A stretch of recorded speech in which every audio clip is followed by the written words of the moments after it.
Time now for our second midday forum, and joining us is financial professional Brett Shunkwiler. And of course, Husker football season is underway, professional football as well. And when it comes to football, there's some do's, some don'ts, there's some penalties, and you've kind of translated that into some financial things as well. And let's get things kicked off.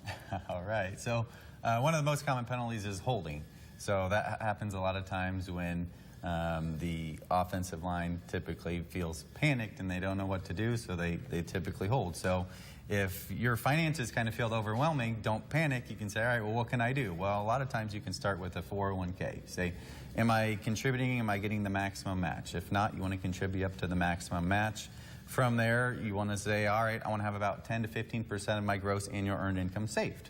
So you can go on my website, Shunkwiler Financial, plug in different calculators and show how that can have a positive impact on saving that money into different vehicles. So if your company's willing to give you the free money based on the match, take advantage. Absolutely. Then you want to look at IRAs, Roths, and see what makes the next most sense to do. And what's another good football analogy when it comes to trying to prepare, like you're saying, for that retirement? Okay, so delay a game. Delay a game happens when you don't get started as quickly as you should. So the same thing in regards to finances. You say, all right, well, if I'm in my 30s, 40s, 50s, and I haven't started yet, you better start, okay? Because a lot of people might say, all right, and actually about 1/3 of Americans say right now, I'm going to have to work into retirement. I'm to either work part-time or full-time. Now, why that might be your plan as of today, down the road, that might not be a reality. Your job might get cut, you might have some type of medical issue or some type of disability that might cause you not to work.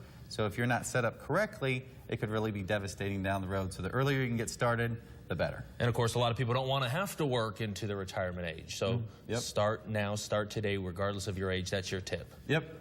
So another one's intentional grounding. So intentional grounding is when the quarterback of your team, they're pressured and they're forced into making a bad decision, which causes a penalty. So the same thing is you're the quarterback of your financial picture. You want to say, all right, well, how can you be most beneficial in regards to that? Well, budgeting is one way to do it, but let's face it, a lot of us don't want to budget. They just want to say, all right, we want to have discipline. So you hear that word in football, discipline, discipline, discipline. So same thing is, can we say, all right, well, let's knock down this debt? Can we build up our checking and savings? Can we constantly do $200, $300, $400 a month? Yeah, okay, well, then you want to start with some discipline.